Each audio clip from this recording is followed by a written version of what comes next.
राधे महाराज जी, आप कह रहे हैं कि आपका प्रश्न है कि ईर्ष्या करने वाला इतनी ईर्ष्या क्यों करता है? क्या ईर्ष्या में व्यक्ति किसी का इतना नुकसान भी कर सकता है? वो व्यक्ति दूसरे का जीवन पूरी जो तरह नष्ट कर ईर्ष्या करता है वो दूसरे का नुकसान तो क्या कर पाएगा, उसका खुद नुकसान हो जाता है, उसका खुद पतन हो जाता है। उसे कोई दंड मिलेगा? और क्या, उसका खुद पतन हो जाता है। जो ईर्ष्या करता है, मत्सरता करता है, मत्सरत मेरे से आगे निकला जा रहा है, इस बात से जलता है, तो वो उसका नुकसान कर पावे ना कर पावे, अपना नाश जरूर कर लेगा। ईर्ष्या करने वाला अपना पतन जरूर कर लेता है, अपना नाश कर लेता है। इस ईर्ष्या की वजह से मैं काफी परेशान हूँ। और आप ही नहीं परेशान हो, पूरा विश्व परेशान है।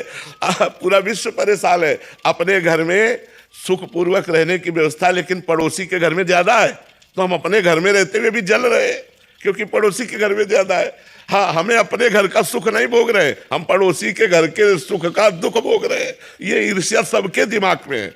कंचन तजना सहज है, सहज तिया का नेह, और मान बढ़ाई ईर्ष्या दुर्लभ तजना है। ईर्ष्या बहुत बड़ी चीज है, इसको समन करना भगवान की कृपा से ही होता है। और ईर्ष्या जो करता है वो दूसरे का अहित करे या ना करे, अपना अहित जरूर कर लेता है, अपना पतन जरूर कर लेता है। हमें चाहिए नाम जप करते हुए दूसरे के द्वारा ईर्ष्या जो हमारे प्रति की जा रही, हम उसको क्षमा करें और उसका मंगल मनाएं। श्री हरिवंश महाराज जी, आप कह रहे हैं कि आपके गांव में श्री जी कृपा से सार्वजनिक मंदिर बनवा रहे हैं मिलके। तो महाराज जी, उसमें महादेव जी के मंदिर, पार्वती जी के मंदिर, भैरव जी के मंदिर, राधा कृष्ण जी के मंदिर हैं। इसके लिए महाराज जी थोड़ा सा मार्गदर्शन चाहिए था कि कोई गलती ना हो जाए, तो हम किस बातों का ध्यान रखें, उनकी सेवा बाद में कैसे? हाँ, बस सबसे बड़ी समस्या है कि मंदिर बनवाना सहज है, लेकिन मंदिर के देवता की बराबर पूजा होती रहे ऐसी व्यवस्था करना कठिन है। बहुत से ऐसे मंदिर हैं जिनमें जल चढ़ाने वाला कोई नहीं। आज का समाज जो है, हमें लगता है पूरे गांव में 1 2 4 ऐसे निकल आवे जो जल चढ़ाने के लिए रोज नियम से जाते हो। नहीं तो अब नई जो जनरेशन है वो शंकर जी में सुबह 4 बजे जाके जल नहा के चढ़ाए, 9-10 बजे तक तो सोते हैं, तो सुबह जल। तो हमें लगता है देवालय बनवावे तो कुछ अर्थव्यवस्था ऐसी कर दे जिससे पुजारी आदि की व्यवस्था हो जाए और ठाकुर का भोग लगता रहे, ऐसी व्यवस्था कर देनी चाहिए। नहीं तो देवालय तो बहुत बनवा देते हैं, लेकिन उनकी भोजन व्यवस्था, भोग व्यवस्था, आरती व्यवस्था ना करने से अपराध भी लगता है। मान लो मंदिर है, अब जले नहीं चढ़ रहा, भोग नहीं लग रहा, मंदिर हमने बनवा दिया तो अपराध बन रहा है ना। प्राण प्रतिष्ठा हुई, देवता विराजमान है, भगवान विराजमान। श्री हरिवंश महाराज जी, ऑफिस के काम का चिंतन होने से प्रभु का पूर्ण रूप से चिंतन या निरंतर भजन नहीं हो पाता। कहीं ना कहीं ये चिंतन भी बना रहता है कि बच्चों को भगवत प्राप्ति हो। महाराज जी, कैसे मैं इन दोनों बातों को मिटाकर श्यामा शाम की देखो, सब शास्त्रों से सम्मानित और सब ऋषि मुनि और संत महात्माओं से प्रतिपादित हम आपको बात बताते हैं। हम ऑफिस गए, राधा, अपना काम शुरू किया, फिर बीच में याद कर लिया राधा। काम पूरा हुआ 5 घंटे में, हाथ जोड़ा, हे प्रभु 5 घंटे में जो काम हुआ और आपका स्मरण हुआ, ये 5 घंटे आपको समर्पित करते हैं। आप ऐसा करके देखिए, ये भागवत धर्म है, कर्म समर्पण और भगवत स्मरण, इसी से सब काम हो जाएगा। कोई गृहस्थी में किसानी करता है, कोई व्यापार करता है, कोई ऑफिस जाता है, अपनी अपनी ड्यूटी दे रहे और सबको देना चाहिए। देखो, अर्जुन जी कह रहे मैं संन्यास लेकर के भिक्षा मांग करके भजन करूंगा, युद्ध नहीं करूंगा, और भगवान कह रहे युद्ध करो। मामुनिस्मर युद्ध च, मेरा स्मरण करते हुए युद्ध करो, भगवान ऐसा कह रहे हैं। तो युद्ध माने अपने कर्तव्य का पालन। तुम जहां जो कुछ हो, तुम्हें जो पद मिला है, अपने कर्तव्य का पालन करो और नाम जप करो, यही पूजा है। इसी से भगवत प्राप्ति हो जाएगी, घबराने की जरूरत नहीं है। मान लो आप ऑफिस में बैठे, तो ऑफिस का जब काम कर रहे हैं उस समय नाम जप नहीं हो पाएगा, क्योंकि मन एकाग्रता से हम जब काम करेंगे तो नाम जप हम भूल जाएंगे। तो जब हमें अंगुली रुके, मान लो लैपटॉप से राधा, हम अगर 5 घंटे में 10 बार राधा राधा बोल लेते हैं और 5 घंटा समय भगवान को समर्पित कर देते हैं, वो भगवत प्राप्ति के योग्य हो जाएगा, वो आपको भगवत प्राप्ति के मार्ग में चलाएगा। लेकिन स्मरण आवश्यक है। भगवान को प्रणाम करके अपने ऑफिस में बैठो और भगवान को प्रणाम करके कर्म समर्पण करके ऑफिस से निकलो, पूजा ही हो गई आपकी। क्योंकि भगवान वो काम में तदात्मता होती है तो कई घंटों तक नाम छूट जाता है, चिंतन भी नहीं बनता। हाँ, कई घंटे तो हमें लगता नहीं। एक बार 1 सेकंड के लिए रुके, राधा बोल दी, क्या चला गया?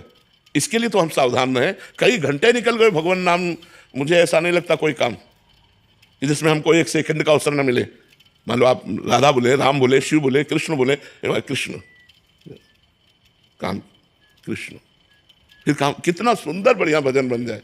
हमें लगता है कि हमारी थोड़ी कमजोरी है, अगर हम अभ्यास को पुष्ट करें तो हो सकता है, नाम जप करते हुए हो सकता है। देखो, हम इतनी देर से आपसे बात कर रहे हैं तो आपको लग रहा होगा कि हम नाम छोड़े हुए हैं, नहीं। हमारे दिमाग में यहाँ बार बार राधा लिखा जा रहा है, आपके सामने बैठे आपके चेहरों पे राधा राधा राधा। हम बोल नहीं रहे, बोल रहे हैं बातें, लेकिन हमारा दिमाग काम कर रहा है, क्योंकि अभ्यास योग युक्त चेतसा नान्यगम, जो अभ्यास किया जाता है वही दिमाग में छा जाता है। जैसे आप हमारी बातें ही केवल नहीं सुन रहे, अंदर कुछ और चल रहा है ना, जहां तुम्हारे कुछ और चल रहा है वहां हमारे चल रहा है। ये बात समझ ली। तो अभ्यास अगर हम कर ले तो हम दो काम एक साथ कर सकते हैं। हमारे मन में इतनी क्षमता है, हम दो काम एक साथ कर सकते हैं। अब अभ्यास की बात होती, देखो ड्राइवर बीड़ी भी पी रहा है, बगल वाले से बात भी कर रहा है, हंस भी रहा है, लेकिन वो सब कुछ नहीं कर रहा है। उसकी पूरी एकाग्रता ड्राइविंग पर है, पूरी एकाग्रता लक्ष्य पे है। पर एकाग्रता वहां रखते हुए भी वो हंस भी लेता है, वो बात भी कर लेता है, वो देख भी लेता है, लेकिन उसकी पूरी दृष्टि रोड पे है। जरा सा चूके कि एक्सीडेंट हो जाएगा, ऐसे हमें चलना है कि हमें बात भी करनी है, हमें हंसना भी है, लेकिन हमारी एकाग्रता भगवान पे रहे। एकाग्रता है जो भगवान पे रही कि मैं भगवान का कार्य कर रहा हूं, तो आपकी वो भक्ति हो जाएगी। रसखान गोविंद यूं भजिए जो नागरिको चित गागर में, जैसे ब्रजवासिनी गोपियां तीन तीन मटकी ऊपर जल की रखे हुए, हाथ में बाल्टी है, रस्सी है, और बात करती हुई हंसती हुई जा रही, लेकिन पूरी एकाग्रता सर पे है कि जरा सा बैलेंस बिगड़ा कि पूरी मटकी आ जाएगी नीचे। रसखान गोविंद यूं भजिए जो नागरिको चित गागर में, ऐसे हम गोविंद का भजन करें। चरणों में कोटि कोटि प्रणाम। महाराज जी, आपने एक बार सत्संग में बोला कि सेवा से तन की शुद्धता होती है और सुमिरन से मन की। इसमें तन की शुद्धता का आश्रय महाराज जी कैसे समझें कृपया? हाँ, तन से हमारे पाप कर्म होते हैं। जब हमारा शरीर शुद्ध हो जाएगा तो हमारे शरीर से पाप कर्म नहीं होंगे। पाप कर्म की व्याख्या कहाँ तक करें? जो धर्म विरुद्ध है, शास्त्र विरुद्ध है, जिसमें किसी को दुख पहुंचता है, किसी की हिंसा होती है, ऐसे कोई भी कार्य जिसका शरीर शुद्ध हो गया है उससे नहीं होगा। तो शरीर शुद्ध होने को तो निष्पाप शरीर, पवित्र शरीर, वो जहाँ चरण रख दे वो स्थान पवित्र हो जाए। तीर्थी कुर्वन्ति तीर्थानि, वो तीर्थों में भ्रमण करता है, तीर्थों को तीर्थत्व प्रदान करने के लिए इतना पवित्र हो जाता है। सेवा से शरीर पवित्र हुआ तो शरीर का राग नष्ट हो गया, मन पवित्र हुआ तो मन की चंचलता नष्ट हो गई। मन और तनय में तो हमारी आसक्ति है, तो हम अनासक्त होकर भगवान से प्रेम करने लगे। तो हमारा शरीर जब तक अपवित्र है तब तक इसमें राग रहता है, और जब शरीर पवित्र हो जाता है तो इससे भी वैराग्य हो जाता है। तो जब शरीर से भी वैराग्य हो जाए, कोई पाप कर्म न बने, तो समझना चाहिए शरीर पवित्र हो गया। और जब मन निरंतर भगवान का चिंतन करे, भगवान के चिंतन में पुलकित हो जाए, रोमांचित हो जाए, तो समझना चाहिए मन पवित्र हो गया। जब मन और तन पवित्र हो गया तो भगवान का स्वरूप अपने आप अनुभव में आने लगता है। महाराज जी, आपके श्रीमुख से सुना है कि मूल तो मन ही है महाराज जी, शरीर की क्रियाएं कराने वाला। हाँ, पर मन लगा शरीर में है ना, मन शरीर में लगा है। अगर हमारा शरीर अपवित्र है तो अपवित्र क्रियाओं की बढ़ोतरी करेगा मन, और अगर शरीर पवित्र है तो इनका कनेक्शन है। अच्छा, इसीलिए पवित्रता का निर्वाह। हाँ, इसीलिए हम स्नान, कपड़े पवित्र, पवित्रता, जिससे हमारा मन पवित्र हो। मूल तो मन में आएगा, पर मन स्थूल शरीर में फंसा हुआ है। तो स्थूल शरीर जब हमारा पवित्र होगा तो सूक्ष्म शरीर में मन आता है, वो भी पवित्र हो जाएगा, और कारण शरीर में स्वभाव आता है, वो भी पवित्र हो गया। तीनों पवित्र हो गए तो आप तो परम पवित्र हैं ही, आत्मस्वरूप है, आपको अनुभव होने लगेगा। जैसे स्वच्छ और निर्मल जल में नीचे क्या पड़ा है ये हमें दिखाई दे देता है, ऐसे परम पवित्र निश्चल मन में भगवान के स्वरूप का अनुभव। इंद्रियाणाम मनश्चास्मि, भगवान गीता जी में कहते हैं इंद्रियों में मैं मन हूं, तो वो अनुभव में आने लगते हैं। जी महाराज जी, आपने जीवन में इतने कष्ट अकेले ही सहे हैं महाराज जी। हम तो कुछ थोड़ी सी भी प्रतिकूलता या फेल होने पे एकदम हारा हुआ फील करते हैं महाराज जी। इस समय में महाराज जी अपने आप को कैसे संभाले महाराज जी? दिमाग में बस वही घूमता रहता है। तो भगवान के नाम जप में और भगवान के चरणों के आश्रय में बहुत बड़ा बल है। अगर हम भगवान का आश्रय न लिए होते तो हमारी दुर्गति हो जाती। आज भी जैसे कष्टमय शरीर है, लेकिन भगवान के आश्रय में है तो एक आनंद है, एक शीतलता है। भगवान के आश्रय के बिना विपत्तियों से, दुख से, संकट से नहीं हटा जा सकता। एक तो आई हुई विपत्ति होती है, हम लोगों ने तो जानबूझ के कष्ट सहे, नियम पूर्वक, मांगना ही नहीं है, जो सामने आ गया वही पाना है। कई कई दिन भूखे रहना, गर्मी सर्दी बरसात सब सहना, पर प्रभु के लिए तो उन्होंने ऐसी सामर्थ्य दे दी जो अब कष्ट लगता ही नहीं है, अब कोई दुख लगता ही नहीं है। सुख से डर लगता है, बड़ाई से डर लगता है, अब गाली देने वाले से डर नहीं लगता, अपमान करने वाले से डर नहीं लगता। ये भगवान की कृपा से होता है, इसलिए नाम जप करो, भगवान का आश्रय लो, तो बहुत बल है भगवान में, बहुत बल है। सबसे बड़ा अगर जीवन में कष्ट कोई अनुभव में होता है तो अकेलापन का होता है, नहीं होता? कोई तो हो। यहाँ बचपन से कोई नहीं है प्रभु के सिवा, ना भी है। अब तो आखिरी फिल्म चल रही है अब तो जीवन के पूरे जीवन की फिल्म थी, अब उसका अंतिम निर्णय चल रहा है कब राधे श्याम हो जाए। ये तो पक्का बच्चा, आज नहीं तो कल, कल नहीं तो परसों, परसों नहीं तो बरसों चाहे निकल जाए, पर जाना तो है इला। इसका नाम मृत्यु लोक है, मृत्यु लोक में जाना तो पड़ता ही है। तो हम सबसे बड़ी बात बता रहे हैं, यदि भगवान को अपना दोस्त मानोगे, भगवान को अपना मानोगे, तो कभी निराश नहीं होगे। तो नाम जप और भगवद आश्रय, ये दो बातें ऐसी हैं जो हमारे जीवन को पुष्ट कर सकती हैं। महाराज जी जाने की बात ना किया करें, हिम्मत बहुत नहीं कष्ट होती। होता है। इस लोक का नाम क्या है? तो मरना तो पड़ेगा ही आज देख के भी दुख होता है महाराज। हाँ, पर अब जाना तो पड़ेगा ही नहीं, आज नहीं तो कल, कल नहीं तो परसों। ये तो लोक है, मृत्यु लोक है, यहाँ ट्रांसफर होना ही है, सबको जाना है। जाने की तैयारी कर लो, जो पहले से तैयार न थे पछता पछता कर चले गए। हम तुम सबको जाना है। रहे न रावण सम अभिमानी, हिरण्याकश्यप सम वरदानी, यहाँ सबको जाना है। इसलिए नाम जप करो और भगवान से प्यार करो। जहाँ जाना है वो ठिकाने की याद करो, तुम्हें कहाँ जाना है। जैसे अपने लोगों को है कि निकुंज जाना है, श्री जी के पास जाना है। जब तक शरीर है उनका जस गा रहे हैं, शरीर छूटा अपने प्यारे के पास पहुंच गए, अपने घर पहुंच गए। आए मिले परिवार आपने, हरि हंसी कंठ लगायो, भाग बड़ो वृंदावन पायो। दिव्य वृंदावन, हमारे प्राण प्यारे जिनका जीवन भर आश्रय लिए रहे, वो प्रिया प्रीतम प्रभु मिलेंगे तो एक आनंद है। मरना भी आनंदमय है, मरने से सब जग डरा, मेरो मन आनंद, कब मरी हो कब भेटी हो पूर्ण परमानंद, कब अपने पूर्ण परमात्मा से मिलूंगा। चिंतन ही नहीं हो पाता कि आप चले जाओगे तो क्या होगी, चिंतन ही नहीं हो पाता। नहीं, वाणी रहेगी, शरीर तो भले ना रहे, वाणी तो रहेगी ना। प्रेमानंद की वाणी तो रहेगी ना, वाणी संभालेगी, वाणी संभालेगी। ये बोला जाता है कि हर युग में जो प्रभु अवतरण लेते हैं उनका एक कार्य सिद्धि होता है। अभी आपका कार्य सिद्धि पूर्ण नहीं हुआ, अभी हम लोग जैसे लोगों को उद्धार करता है प्रभु जी। अरे तो भगवान के ऊपर हो सकता है वो और जिला दे उनकी। वो पूर्ण नहीं हुआ प्रभु जी, अभी बहुत लोगों को आपको रास्ते लाना। हम लोग जैसे पतित आदमी को आपने सही मार्ग दिखाया है, अभी कभी ऐसी बात ना करें। एक संत भगवान ने आपको बोला था कि 80 वर्ष तक कुछ नहीं होगा आपको, तो महाराज जी हालत देख के लगती है, महाराज जी भी बहुत लोगों को आपने उद्धार करना है। हालत देख के लगता है ना। बड़ी उम्र के लोग नहीं, छोटे छोटे बच्चे, कॉलेज के बच्चे, सब आपको सुनते हैं और आप सबका मार्गदर्शन कर रहे हैं। भगवान की बड़ी कृपा है कि सब हमें प्यार करते हैं, हमारी बात मानने की चेष्टा करते हैं, इसलिए सबको धन्यवाद है, सबको प्रणाम। जी राधा वल्लभ शेयरवंश महाराज जी पूर्ण गुरु जो सत्मार्ग दिखावे, मोक्ष प्रदान करावे, यदि किसी को न मिल पाए तो क्या वो भगवान को गुरु माने, भगवान को गुरु माने। क्या नहीं माना आपको, आप जैसे संत महात्मा को गुरु नहीं माना जा सकता है अगर पूर्ण गुरु नहीं मिल पा रहा है उसको, किसी को। भगवान को गुरु मानना चाहिए, व्यक्ति को गुरु नहीं मानना चाहिए। गुरु को भगवान मानना चाहिए और भगवान को गुरु मानना चाहिए। गुरु साक्षात परब्रह्म तस्मै श्री गुरुवे नमः। अगर व्यक्ति दिखाई दे तो गुरु नहीं बनाना चाहिए, अगर साक्षात परब्रह्म परमात्मा दिखाई दे तो गुरु मान लेना चाहिए। गुरु ब्रह्मा, गुरुर विष्णु, गुरुदेव महेश्वरा, गुरु साक्षात परब्रह्म तस्मै श्री गुरुवे नमः। हमारे गुरुदेव पूर्ण परमात्मा है। जब ये भाव हो जाए तो गुरु बना लेना चाहिए। अगर व्यक्ति भाव रहे तो फिर भगवान को गुरु मान लो भाव से, क्योंकि व्यक्ति को गुरु बनाने से कल्याण नहीं होगा, गुरु को व्यक्ति मानने से कल्याण नहीं होगा, गुरु को ब्रह्म मानने से। वैसे सर्वम खल्विदम ब्रह्म, सब भगवान के ही स्वरूप है, लेकिन गुरु साक्षात परब्रह्म गुरु तो साक्षात परब्रह्म स्वरूप। गुरु और भगवान में भेद दृष्टि रखना ये अज्ञानता की दृष्टि है। लेकिन हम कहते हैं जब तक ये अज्ञानता बनी रहे तो वंदे कृष्णम जगत गुरु, भगवान को गुरु बनाकर नाम जप करना चाहिए। पाप आचरण आपकी कृपा बल से छोड़ दिए हैं 1.5 साल पहले से, प्याज लहसुन मांस मदिरा मतलब सभी। महाराज जी आपने एक सत्संग में कहा था कि मैं अगर मर भी जाऊं तो मेरे वचनों पर आजीवन चलना, किसी की गुलामी का शिकार मत होना, एकमात्र श्री जी की गुलामी को ही स्वीकार करना। महाराज जी उस दिन से दिल को कोई निचोड़ रहा है, मतलब जैसे कोई भीगे कपड़े को निचोड़ा करे, तब से बहुत विचलित हूँ महाराज जी, किसी बात में मन नहीं लग रहा, विकलता से महाराज जी इस विकलता को शांत करें। किस बात की विकलता? कि शरीर मतलब सिर्फ मम्मी पापा की बात, आपकी वचनों पर उन्होंने भी राजी है।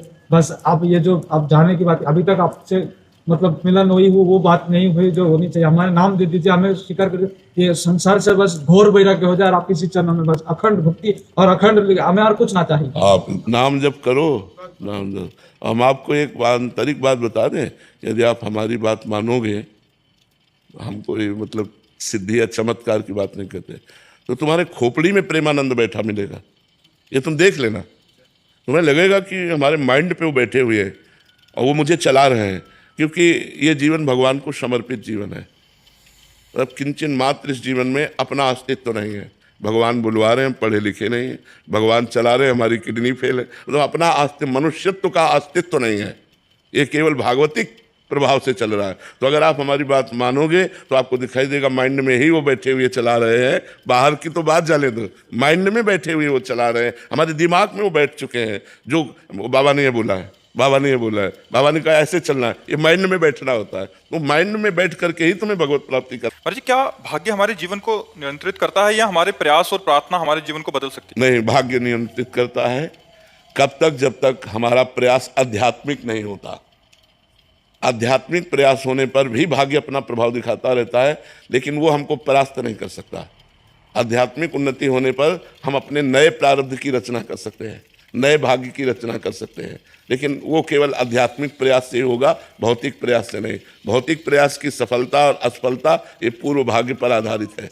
हानि लाभ जीवन मरण जस अपजस विधि हाथ, विधि माने विधाता के हाथ में जो तुम्हारे कर्मों के अनुसार विधान रख दिया गया है। अब उसको भोगते हुए हम नए जीवन को, हाँ, तो हम उस आध्यात्मिक मार्ग से ही चल सकते हैं, तब हम प्रकाशित कर सकते हैं नए जीवन को। नहीं तो वो कर्म के आधार पर भाग्य पर ही निर्धारित रहेगा, वो स्वयं में इतना प्रबल नहीं है। स्वयं में प्रबलता पुरुषार्थ अध्यात्म की, भजन की, तपस्या की, व्रत की, नियम की, तीर्थयाटन की, इनको जो हम करते हैं तो हम अपने भाग्य का परिवर्तन कर सकते हैं। आगामी, वर्तमान को नहीं, आगामी भाग्य का परिवर्तन कर सकते हैं। महाराज, कर्म से भाग्य बनते हैं या भाग्य से कर्म? कर्म से भाग्य बनता है और भाग्य से उसका फल मिलता है, सुख या दुख। कर्म से हमारा भाग्य बनता है और भाग्य के परिणाम में सुख या दुख मिलता है। तो हमें नवीन कर्म जो आप करें वो सुख दुख दोनों से परे होने चाहिए। वो है भगवान का भजन जो परमानंद प्रदान करता है, सुख दुख से परे है। तो नाम जप करो और सारे कर्म भगवान को समर्पित कर दो, अभी जीवन आनंदमय हो जाएगा। ये भी होता है कि आगे जब कर्म कर रहे हैं तो आगे का जन्म पता नहीं कहाँ जाएंगे। हाँ, बिल्कुल बिल्कुल। सुअर कुत्ता भी बन सकते हैं, चिड़िया पक्षी भी बन सकते हैं, देवता भी बन सकते हैं, मनुष्य भी बन सकते हैं, कर्म के अनुसार। हाँ, जैसा हम कर्म से, कोई निर्णय नहीं। इसीलिए तो खूब नाम जप करना चाहिए। तो नाम जप बचा लेगा, नाम जप आपको आगे उन्नति प्रदान करेगा। महाराज जी, माला से ना कर सके तो क्या हर पल हम नाम लेते रहें, उसका भी उतना ही प्रभाव पड़ेगा जितना माला लेके करने से? माला तो एक निमित्त मात्र है। माला है, जैसे और भी साधन है, ये एक निमित्त है। हमें भजन कराने में इनका बहुत बड़ा योगदान होता है। जैसे हमने देखा कि आज 40,000 हुए नाम जप। अब कल जब 30,000 में हम रोकेंगे तो हमें जलन होगी कि 10,000 का हमारा घाटा हो रहा है, यार कैसे पूरा करें। 10,000 तो पूरा, अगर हम गिने ना होते तो ये प्रक्रिया ना होती। तो हमें लगता है गिनने से हमें ज़्यादा लाभ मिलता है कि आज हमने 50,000 किए, चलो कल 40,000 किए थे, आज 50। अब 50,000 से नीचे उतरने में आपको अच्छा नहीं लगेगा। तो मुझे लगता है नए साधक को गिनकर करना चाहिए, माला से, काउंटर से, जैसे भी बने, तो उससे हमारी रुचि बनती है, वैसी संख्या बनती है। अब ऐसे हमारा घंटा भर मन लगा और कभी बिल्कुल ना लगा तो फिर वो ठीक नहीं रहेगा। एक नियत संख्या से जब किया जाता है तो हमारी भजन में प्रवृत्ति होने लगती है। अब जैसे आप रोज 50,000 नाम जप करो तो 50,000 का तो अभ्यास हो गया और 10-5,000 आप एक्स्ट्रा में घसीट सकते हो, तो धीरे धीरे हम भजन वृत्ति बढ़ा सकते हैं। तो ऐसे हमें पता ही नहीं चला कितना जप हुआ। ये सिद्धों का है, जो सिद्ध हो गए हैं उनके श्वास प्रश्वास में भगवान नाम चल रहा है। अब उनको जपना तो है नहीं, वो तो स्वयं चल रहा है। साधक को जिसको जपना है उसको चाहिए माला, सुमिरनी, काउंटर आदि के द्वारा संख्या से, तो संख्या से ज्यादा जप होता है। फिर देख लो आपकी स्थिति क्या है। राधे राधे। महाराज जी, राधे राधे। महाराज जी, सामने वाला जब गुस्से में है तो मुझे कई बार ये समझ नहीं आता कि मुझे क्यों गलत कहता है सामने। क्योंकि हम गलत किए हैं, आज नहीं तो कल, तभी हमें गाली पड़ती है, तभी हमसे कोई गुस्सा होता है। वो व्यक्ति गुस्सा नहीं होता, हमारा कर्म उसकी खोपड़ी में बैठ के गुस्सा दिलवा करके और हमको गाली दिलवाता है। हमारे पाप का मार्जन होता है। सही पूछो, यहाँ कोई ऐसे भी नहीं कर सकता। अगर ऐसे कर रहा है तो हमारा कर्म है और उसको प्रेरित करके वो ऐसे करवा रहा है। हम चूंकि वर्तमान को केवल देख रहे हैं, भूत को तो देखा नहीं। जैसे ए भाई, अगर तुम इनके भूत के कार्य को जानो तो तुम यही कहोगे भगवान ने सही किया। हाँ, भगवान ने सही किया, लेकिन हम भूत के कार्य को तो जानते नहीं।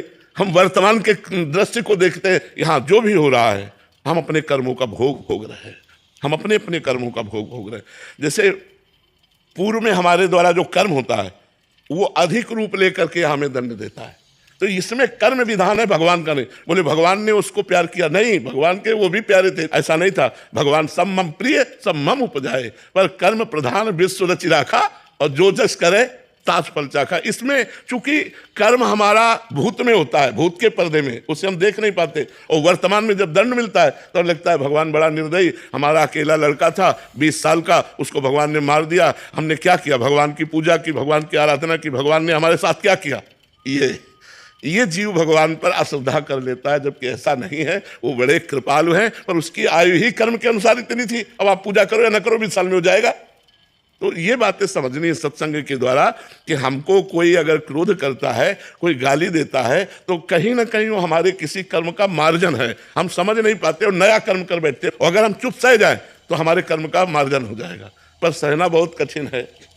राधा वल्लभ श्री हरिवंश महाराज जी, आपके चरणों में कोटि कोटि प्रणाम। महाराज जी, क्या भौतिक कर्तव्यों को श्री जी को समर्पित करने मात्र से भगवत प्राप्ति संभव है? नहीं, नाम स्मरण करते हुए भौतिक कर्म को भगवत समर्पित करने वाला भगवत प्राप्ति कर लेगा। अगर नाम स्मरण नहीं है तो कर्म समर्पण से केवल भगवत स्मृति नहीं है ना, तो सांसारिक स्मृति बनी रही ना, तो फिर कर्म तो सांसारिक ही हुआ ना। वो बात है स्मृति। यस्य स्मरण मात्रेण जन्म संसार बंधनात् विमुच्यते नमस्तस्मै विष्णवे प्रभु विष्णवे। स्मरण, भगवत प्राप्ति के लिए स्मरण की जरूरत है। अगर हमारी स्मृति संसार की है तो बंधन युक्त है, अगर हमारी स्मृति अंतःकरण से भगवत स्मृति हो रही, वो मोक्ष का स्वरूप है। मन ही बंधन और मोक्ष का कारण है। विषय चिंतन करने वाला मन बंधन का कारण है, और भगवत चिंतन करने वाला मन मोक्ष का कारण है। यदि आपका चिंतन विषय चिंतन हो रहा है तो आप कुछ भी क्रियाएं करें, परिणाम में तो आपको बंधन प्राप्त होगा। अगर भगवत चिंतन हो रहा है और कर्म शास्त्रीय विधान के अनुसार हो रहे हैं तो भगवत प्राप्ति निश्चित है। फिर कर्म समर्पण से भगवत प्राप्ति हो जाएगी। नाम जब जरूर चाहिए। अगर भजन नहीं है तो बारी मथे तो होए बरु सिकताते बरु तेल, बिनु हरि भजन न भवतरी, या सिद्धांत अपेल। ये अटल सिद्धांत है। अगर भगवान का भजन नहीं करोगे तो संसार समुद्र से पार नहीं हो पाओगे। भजन जरूरी है। सिद्ध महापुरुष भजन करते हैं, साधक की बात क्या। हरिशरणम हरिशरणम सनकादि हर समय जपते रहते हैं। इसलिए भगवान नाम जप सब करो तभी कल्याण होगा। अरे महाराज जी, आपके चरणों में कोटि कोटि प्रणाम। महाराज जी, मेरा प्रश्न है कि कुछ वाणियां जी ऐसी हैं जिनका मैं व्याख्या नहीं पढ़ सकता, तो मैं चिदानंद को कैसे प्राप्त करूं जिससे वाणी जी की व्याख्या पढ़ने योग्य हो सकूं? नाम जप चिदानंद तत्व का ज्ञान करा देगा। जो राम राम नहीं बोल पाते थे, मरा मरा बोले ना, वो इतिहास की रचना कर दी संस्कृत से। भगवान की दिव्य लीलाओं को खुली आंख देखते हुए और उन्होंने रच दिया। नाम में इतनी बड़ी सामर्थ्य है। कौन सा चिदानंद तत्व है जो नाम के द्वारा अनभिज्ञता में रह जाए? नाम जप करो सब प्राप्त हो जाएगा। जो ककाहरा नहीं जानते थे उनके मुख से वेद उच्चारण होने लगे। नाम में अपार महिमा है। भले वो संस्कृत ना बोल पाए, लेकिन उनकी बात देख लो, किसी न किसी श्लोक में लिखी मिलेगी। उनके अंदर से जो भाव निकलेगा वो शास्त्र में लिखा मिलेगा। जो भगवान नाम जप करते हैं, और चाहे जितने बड़े विद्वान हो, अगर भजन नहीं कर रहे हो तो भाव तरने का बात नहीं होगी। नामात्मा प्रवचने न लभ्या न मेधया न बहुना श्रुते न। बहुत बढ़िया प्रवचन कर ले संस्कृत से और भजन ना हो तो उससे भगवत प्राप्ति थोड़ी हो जाएगी। बहुत प्रवचन सुन ले और भजन ना हो तो भगवत प्राप्ति हो जाएगी क्या? भगवत प्राप्ति उससे ही होती है जो डट के भजन करता है। चाहे प्रणव का जप करो, चाहे राम जप करो, चाहे कृष्ण जप करो, डट के करो। तभी हट के और डट के, भोगों से हट के और डट के भजन करो। अभी सब चिदानंद तत्व का ज्ञान हो जाए। ऐसे चिदानंद तत्व का ज्ञान थोड़ी हो जाएगा। खूब जप करो, भजन करो। शास्त्र बिल्कुल पढ़ना ना आता हो तो संत जनों के श्रीमुख से शास्त्र ही तो निकलते। सरल भाषा में संतों ने शास्त्रों के अर्थ का गान किया है, उसे श्रवण करो और भजन करो, बढ़िया काम बन जाए। जी